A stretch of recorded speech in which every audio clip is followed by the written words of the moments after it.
This episode is brought to you by Bright Cellars, a personalized monthly wine subscription. Start by taking a short, fun quiz, and the algorithm designed by 2 MIT grads will recommend the 4 best wines for your tastes based on science. You'll receive 4 bottles of wine per month, and you'll never receive the same bottle twice. Go to brightcellars.com/wine-to-5, and you'll get 50% off your first shipment. It's not 5 o'clock, and they don't care. Welcome to Wine to 5. Entertainment, education, and everyday drinking for everyday people. Your hosts are Valerie Caruso and Stephanie Davis, 2 wine educators who don't need a clock to know when to pour that next glass. Hey, Steph. Hey, Val.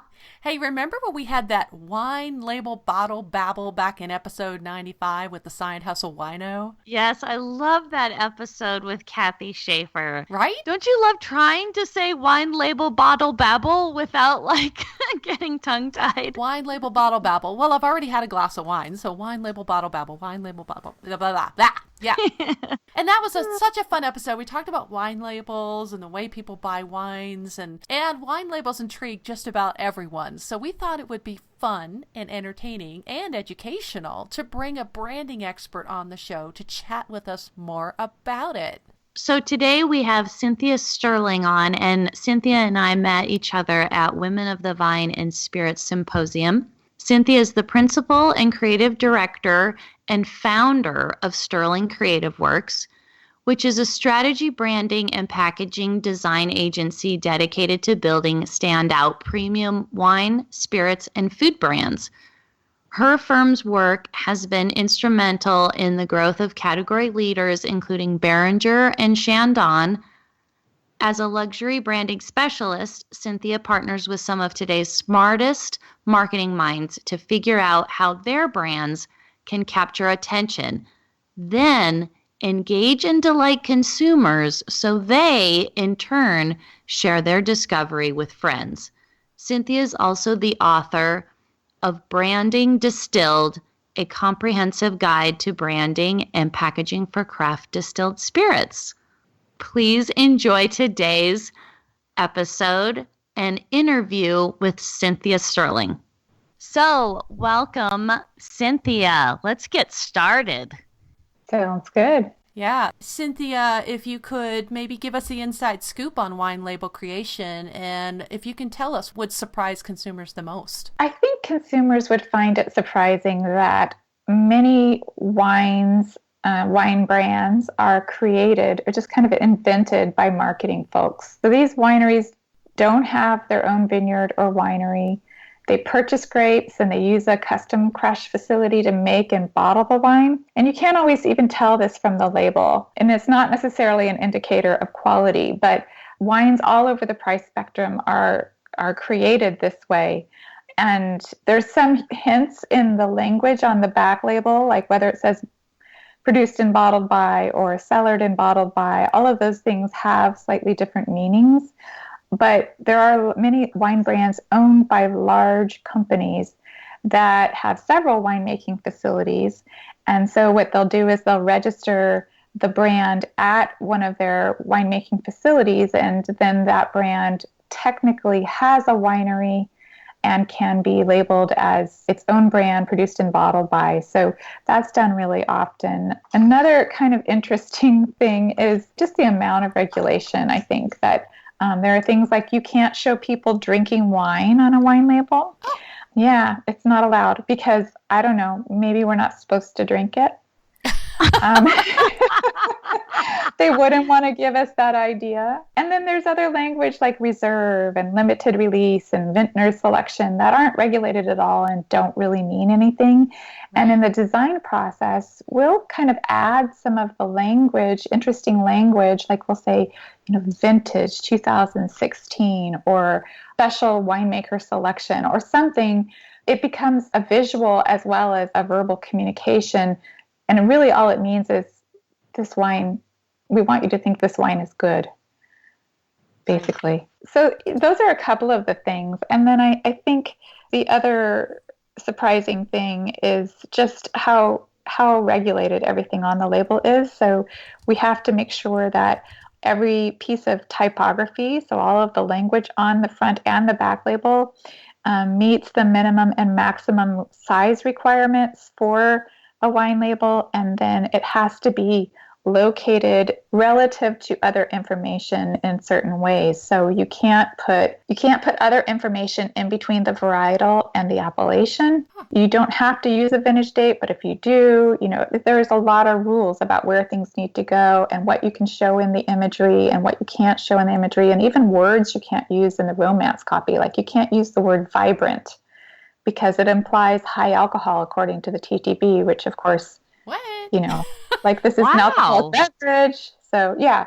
So there's a lot of surprising stuff just in terms of information and how it has to be organized. And that is the baseline. We have to have all of those things into place before we can even start to think about telling the brand story, which is what we do. Being visual storytellers, we create imagery and typefaces and styling and color in the wine label to tell the story of this wine, what you might expect when you open it in terms of a flavor profile, what's the history of the wine, where does it come from. All of that we try to convey through the design on the wine label, while also, being different from the other wine labels on the shelf, which is the challenge. Tell us more about the creative designing that you do to really connect with those people by using that small space, that 4x4 space to tell a story about the wine or the brand and connect the shopper to that wine. Well, wine is an emotional buy, as are really all things, but in particular, I think luxury goods, even if you're buying an affordable wine, it's still a luxury that you don't necessarily need. That could be argued. But that is a buy that we make based on an emotional need that we're looking to fill. And so our job as wine label designers is to really develop and convey a very clear story about a brand. So we're visual storytellers, and we also use the language on the label to tell stories.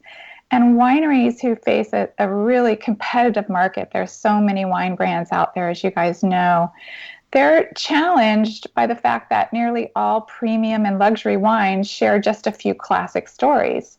So, you've got the heritage. It was founded in, 1932 by these people, and we have this long history and all these awards, or there's a sense of place. So, our vineyards are located in this picturesque valley with these perfect climate and soil influences. Or it could be craftsmanship. So, maybe there's a legendary winemaker who has come and made this wine and made it in a small lot and tended it carefully. So there's a few stories that are the authentic story of winemaking. And so the challenge that we have as designers and marketers is trying to understand how to stay true to that, authentic wine story while also making it unique and recognizable and emotionally appealing to our target audience. So we do a lot of work around archetypes, understanding the different story archetypes that relate to wine and spirits packaging design, and what are the stories that are going to be meaningful. So is it the visionary, who would be like kind of a magician, the visionary winemaker, and then what is that story? How do we tell that story in a fresh and interesting way, and who are we connecting with that is going to really resonate with that story? So we spend a lot of time before we ever sit down and start sketching out ideas, understanding, what is the story we're telling? What is the personality of the brand that we're creating or refreshing?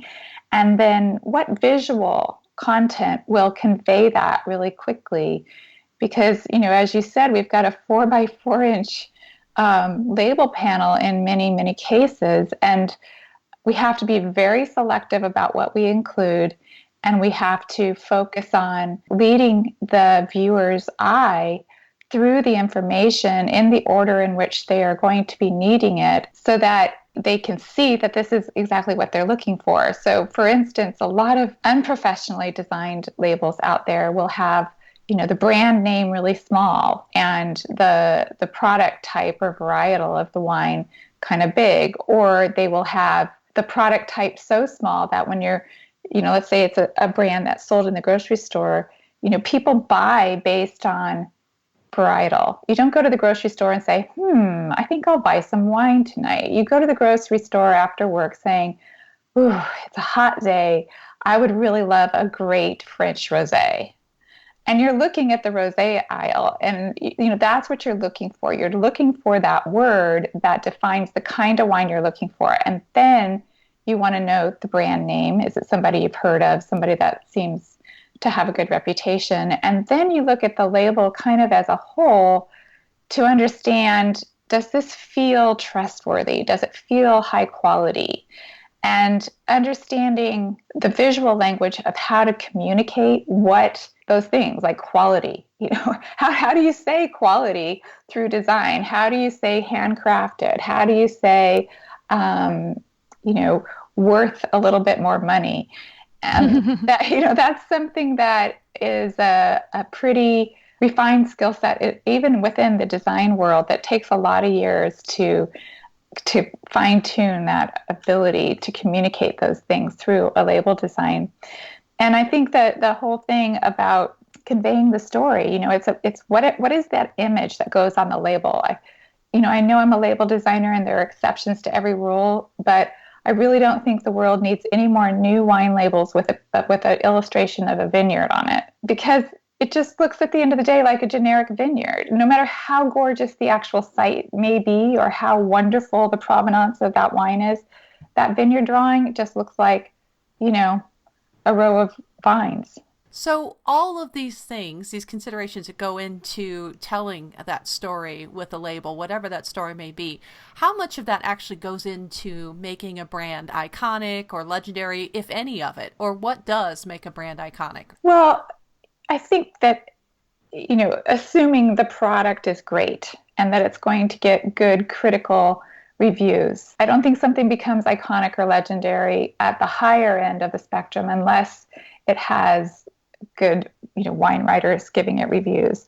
Assuming that is the case, those brands that become iconic are those that have a lot of credibility behind them. So conveying that with the package, like maybe we put a winemaker's signature on, or maybe there's a little seal that goes on the label that says, established 1967. And so then you can say, oh, wow, these people have been around for a really long time. Or we do a lot of work with with Saint Michel Wine Estates, who owns Chateau Saint Michel.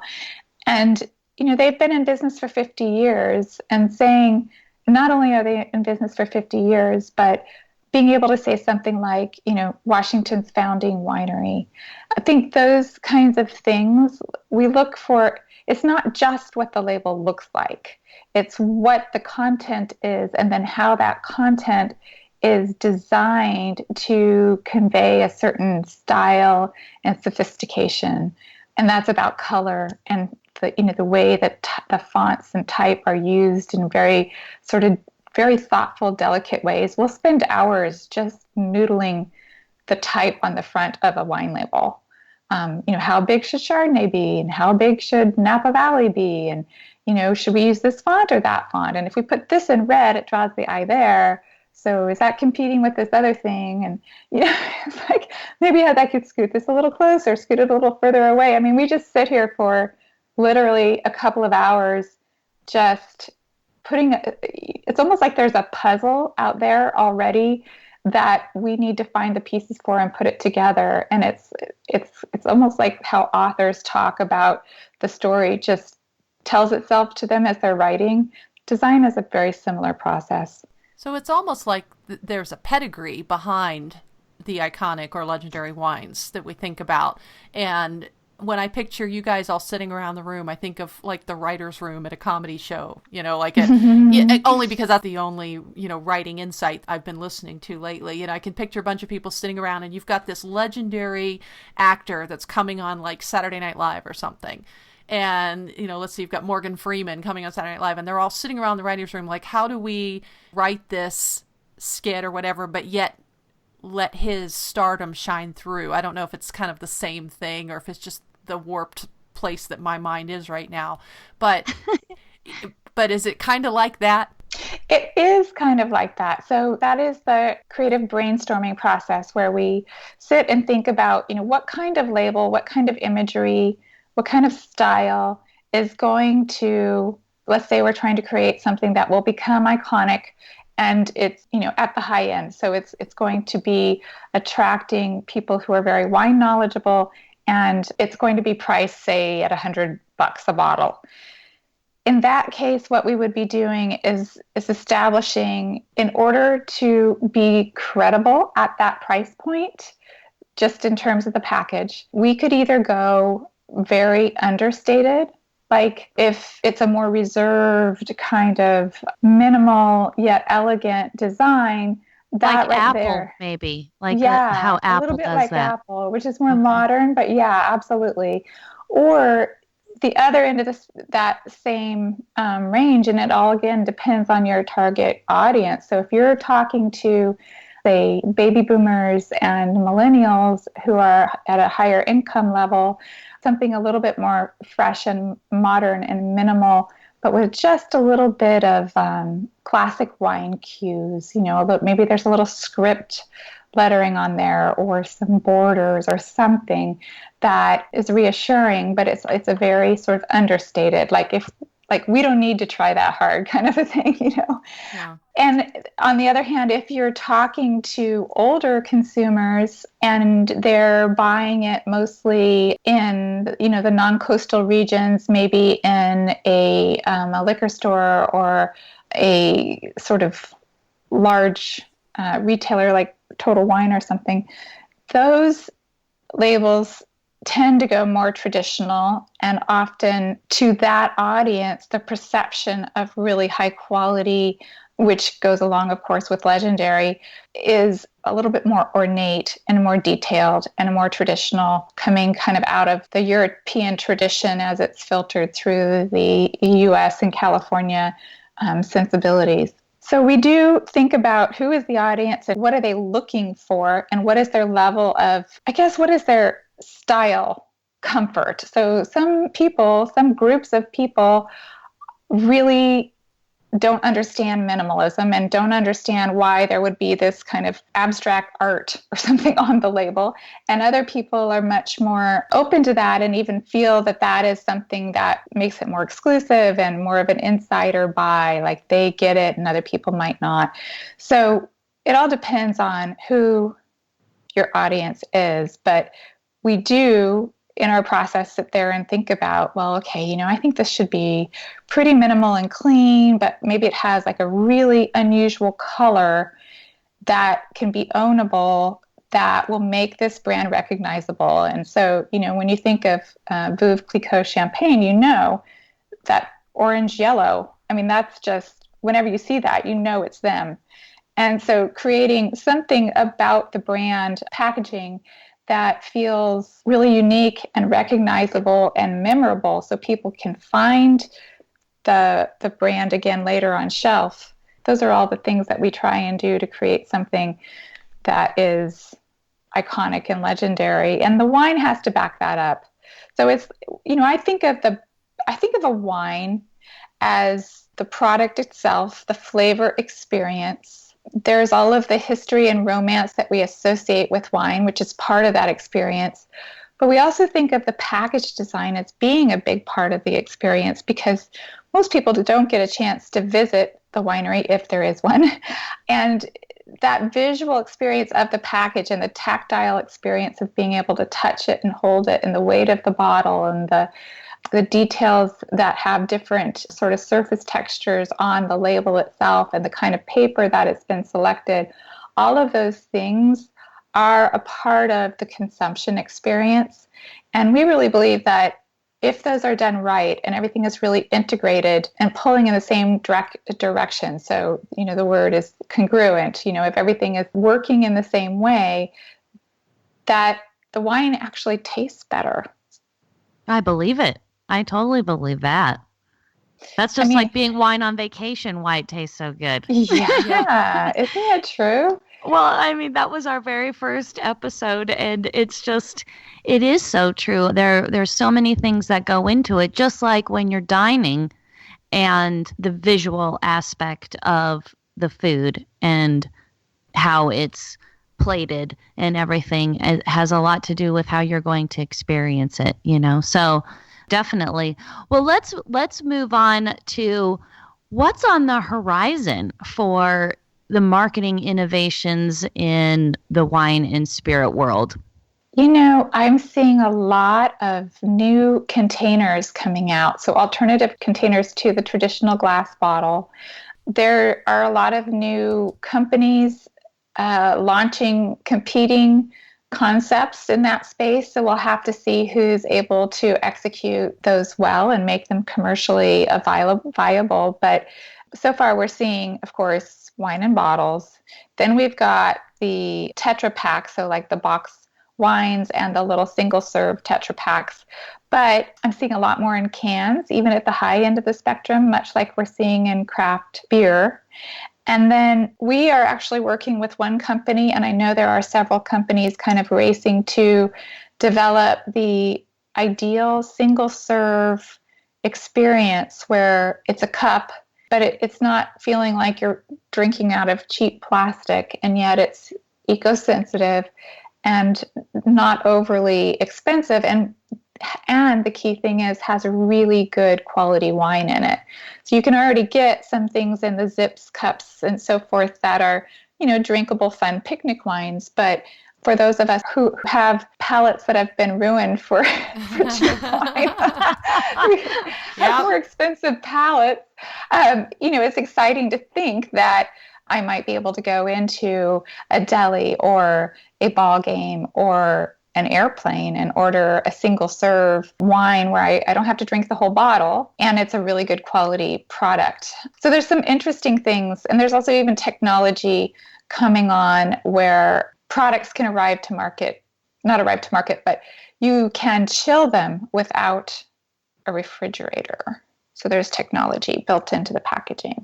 So that's kind of interesting to me. Yeah. They're not out yet, and I don't know, how long it's going to take to get out there, but I think those kinds of changes, because as we become more mobile as a society and are getting accustomed to and appreciating things that are tailored exactly to our tastes, you might find that, you're at a gathering and you don't all want to drink the same wine, but you don't want to drink a whole bottle either, so I think those kinds of containers and more single serve options or smaller bottles are going to be coming on the market. And then the other thing that's really interesting is there's, I think, across the alcohol beverage category, we're seeing an interest from consumers in lower alcohol beverages. And so for wine, what that means is hopefully the new generation of kind of coolers and spritzers, but made with really high-end gourmet ingredients. So it's not your Bartles and James from the 70s and 80s. Hey, it's now. more. Well, I think we talked about Bartles and James like 2 episodes ago. I may be dating myself, but yeah, that was a funny era. And everybody was drinking wine coolers, and they were kind of sweet. They tasted like Kool-Aid. And if your goal was to have something that didn't taste like anything and get you drunk, it worked out fine. But if your goal was to enjoy a high quality beverage experience, then not so much. But I'm seeing some of those things start to come into market. So it could be like a high quality mineral water mixed with a wine and ready to drink for a nice high-end spritzer, or some other kinds of ready mixed beverages with organic juices and so forth. So I think a lot of us go home, especially women, after work, and pop open a bottle of wine and have a glass or two of wine, which is great. But then I find that I'm asleep by 8:30 or 9. Yeah. I do that. And, I want to be able to still think and have a life. And so something that is crisp and dry and has the complexity of wine, but isn't as high alcohol, I think is pretty interesting. Well, they've got something out called spiked water now. Have you seen that? I have seen that, yeah. I've just seen the first commercial for it. It's 5% alcohol. Mm-hmm. And it doesn't, I don't know what kind of alcohol, if it's brandy spirits or what, but it's called spiked water. I don't know anything about it. Do you ladies? I haven't tried it. I think I saw it. My brother texted me a picture of something that he and his wife had picked up that was very similar to that. I don't know what the brand was. Yeah, I think there's several of them on the market. And I saw some in Trader Joe's just the other day, but I didn't pick up any because I don't know if I wanted spiked water. But but what I did see was I was looking in the hard cider aisle, which is intriguing to me these days because it's got the better ones have a really nice flavor profile that is, I think, more akin to wine than it is to beer, which I don't care for beer. And they had a product that I also didn't buy because I wasn't sure, but it was a pear cider and a Chardonnay blended. And it was a dry flavor profile. So, it's interesting to think about trying it. I just think that as the mixologists out there and the high-end bars in the big cities are creating all these really interesting cocktails and beverages, a wine cocktail doesn't sound good, but I think there's a growing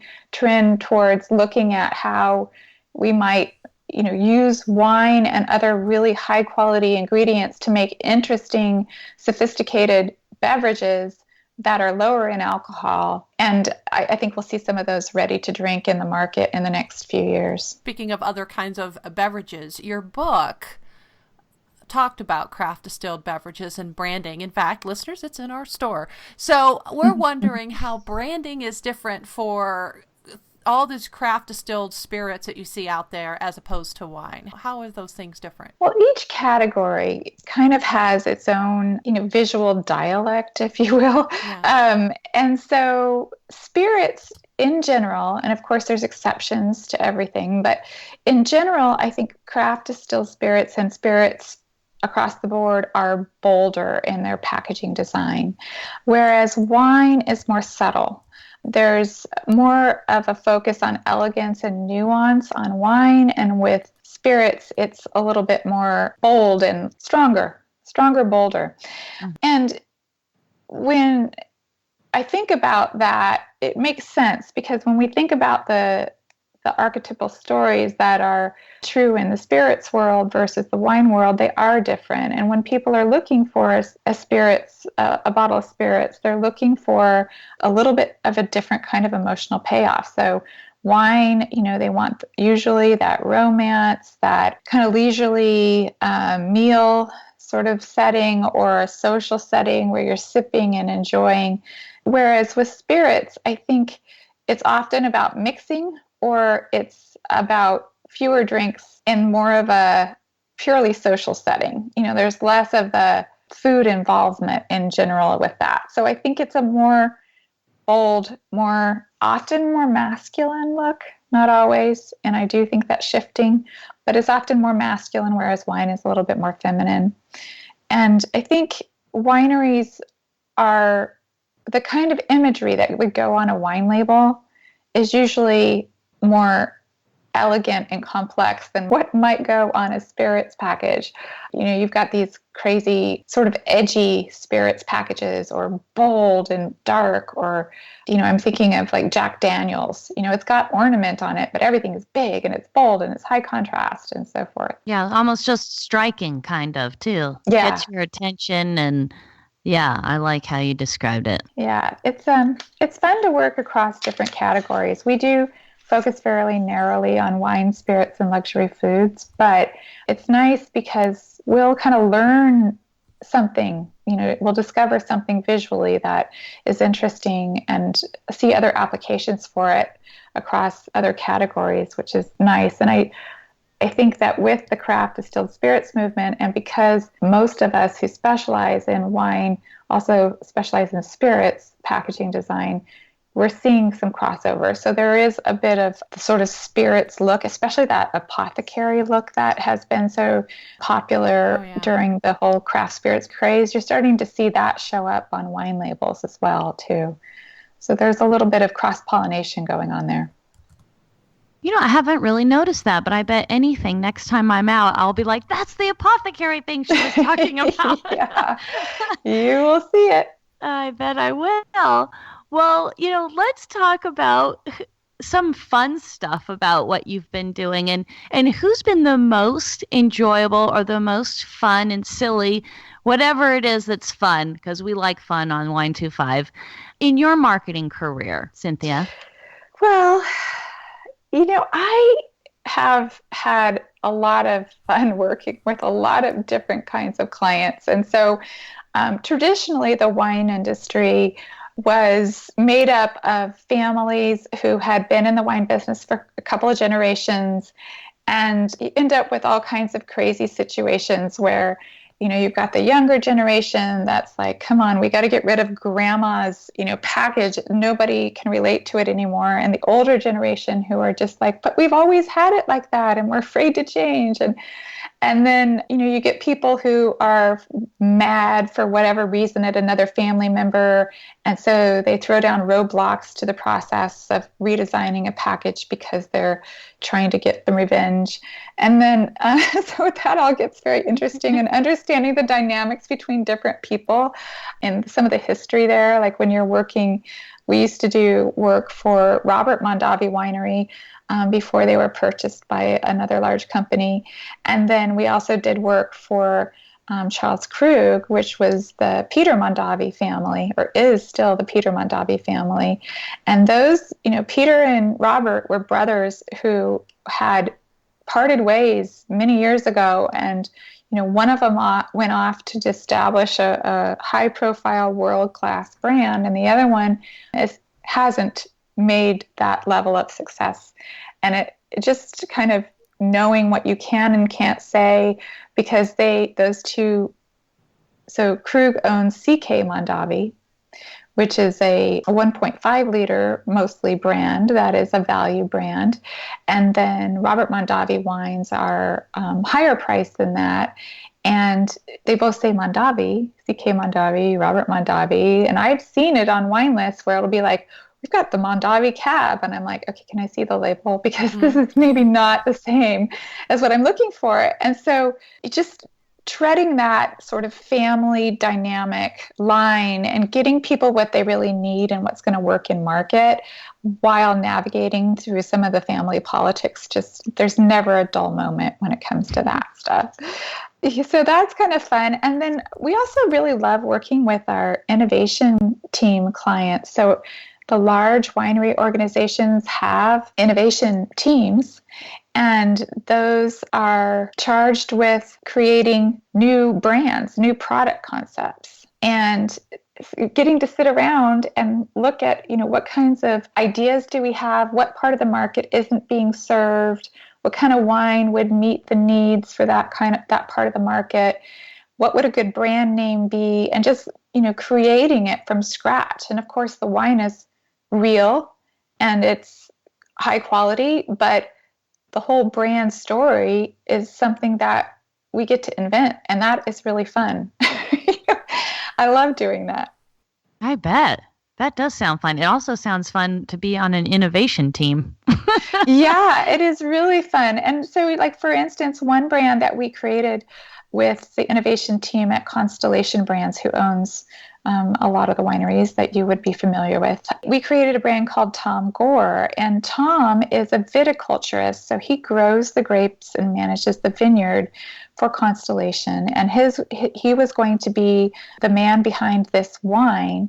And just being out there in the vineyard and learning how much the viticulturist contributes to the wine and how closely the viticulturist works with the winemaker.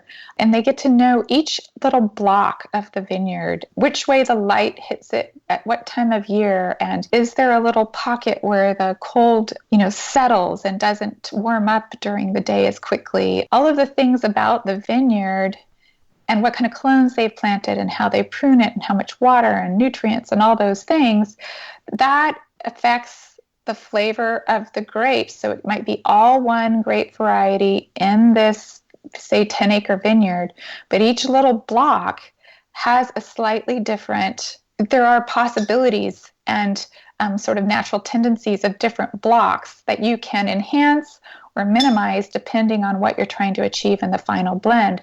So he likens what he does, Tom Gore, to creating a spice rack in the vineyard for the winemaker to work with, so that when he gets all those lots, he or she gets all those lots back to the winery, he's able to really kind of craft something much like we would in the kitchen by combining the different flavors, even from one vineyard and one variety of grape. And so learning all about that and then creating a brand to help share that with consumers, which is, I think, a very undertold story as compared to the visionary winemaker story. And how do you do that? How do you convey that it's about the farming without kind of taking people to the, we drove the Chevy to the levee and the levee was dry, whiskey and rye. I mean, that's not the kind of farmer kind of scene we want to bring up. But at the same time, we want to be authentic to, this is a guy who wears work boots and jeans, and he has 2 dogs in the back of his truck, and he spends his day going through the vineyard and looking at the vines and figuring out what needs to happen.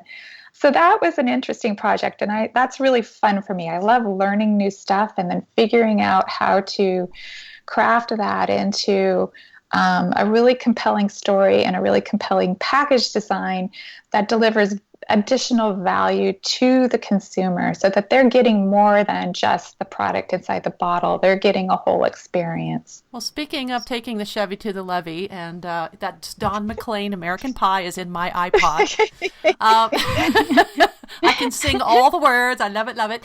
But speaking of great stories, can you share with us your most embarrassing wine story? Oh, gosh, yes. So we, as wine packaging designers, are very privileged to receive many, many bottles of wine. We need them, really, for our process of design. We need to have them sitting at our desk and try the label on there and see how it works. And then we have the competitor wines because we need to look at that design that we're working on within the context of the competitive set. So we line them all up in our office, and then we stand back 5 or 7 feet, make sure that things still read and so forth. And then at the end, we have all these bottles. And then we also, towards the end of the design process, create a mock-up, or what we call a tight comp or comprehensive, of the finished design. And sometimes we can't, like if the wine is a new brand and it hasn't been bottled yet, or if the winery is changing the bottle shape to a different bottle and they don't have any filled bottles in this new shape that we're working with, we end up filling that with whatever plonk we can get at Target on sale. And so most of the time I'm pretty good at telling which is the real bottle and which one is the mocked up bottle that might have some, really kind of questionable wine in there that not only it wasn't that good to begin with, but was poured in and in unsanitary conditions in our design studio, and then a used cork was shoved in and so forth. It looks great from the outside, and I have had more than one embarrassing moment where I've opened up what should have been a really beautiful high-end bottle of wine and poured it into the glasses and then took a sip after everybody else had already taken a sip and realized it was not only really bad, cheap wine, but it had turned. Oh, that's so funny. So it's kind of a unique problem. And yes, it comes with many privileges. That means a lot of good bottles are there. But every once in a while, one of the mystery bottles sneaks into the dining room. It's not good. The fleas come with the dog. That's right. And what is it? What do the rest of the people say? Like, they're just looking at you and waiting for you to be like, oh my gosh, I'm so sorry. Exactly. Sometimes, sometimes they'll hold it up and go, I'm not sure this is good. And I'm looking at it and it's like brown. Oh, okay. Yeah, you're right. Probably not. But I just say, oh my gosh, I'm sorry. And I explain, this is one of our mystery bottles that should have had real wine in it, but apparently doesn't have the real wine in it. So give me your glass. Let's start over. And then we just have to go back to the wine fridge and get something else. Do over. I like that. That's a good one. Well, Cynthia, now that everybody's heard a little bit about you and your book and everything else that's going on in the marketing, wine, and spirit world, how can our listeners connect with you online? Well, the best place to find me is through our website, which is sterlingcreativeworks.com. And we have a contact form there, or you can subscribe to our newsletter. We do have a quarterly webinar series that we do. And then on Twitter, I'm at Sterling Cynthia. And we also have a Pinterest page where we like to post interesting things related to wine label design, as well as some of our own work. And the Pinterest page is Sterling Creative Works? That's correct. Okay, great. Well, cool. Well, this has been very educational. I didn't really know about some of those things on the horizon, so definitely excited about seeing what this mysterious cooling technology is about. Yeah. Yeah, I know. Like, what? Okay. And, we definitely, one of our very first guests, Gary, yes, had invented ready-to-drink packaging is the name of his company. And so we did get to talk a little bit about some of those single-serve wine packages. And there are so many reasons why we all need that. So we are looking forward to that being out one day. Yeah. With more selection, So. Yes, with more selection so you could drink something really lovely by the pool. Exactly. Well, thank you so much for being here and doing this with us today. And it was so great to meet you at Women of the Vine and Spirits. That was very fun. I enjoyed talking with you. And I love what you guys are doing. So thanks for including me today. Oh, Thanks. Thank you so much. This was a blast. Oh my gosh. And I'm sure our listeners learned a lot about labeling and packaging. And I think this time next year, there might even be more fun things to chat about. Yeah. Maybe we could do a future episode and see what's new since then. Follow up. Yeah. Yeah. It's always interesting to go to the various alcohol beverage conferences and see what's new and coming online. There's a company that is working to identify flavor preferences amongst, certain groups based on certain sort of demographic and life experience profiles. And, we're talking about how might we then help to convey through the packaging design what the flavor profile of the wine is in a way that will appeal to the person who would like that flavor profile, so that they get the experience that they're looking for. So there's lots of, technology is just providing all kinds of interesting opportunities all over the place. Yeah. Well, and thank God for the technology, because that's how we're all able to podcast today. Yep, absolutely. Yes. We hope you enjoyed our interview with Cynthia Sterling, and we will be back next week. We've got some Patreon winners to draw. We've got some factoids, wino radar, and shout outs. So until next week, everybody. Cheers. Thank you for listening to the Wine to Five podcast. Be sure to check us out at Facebook/WineTWO5 and tune in next week for more fun and useful sip tips.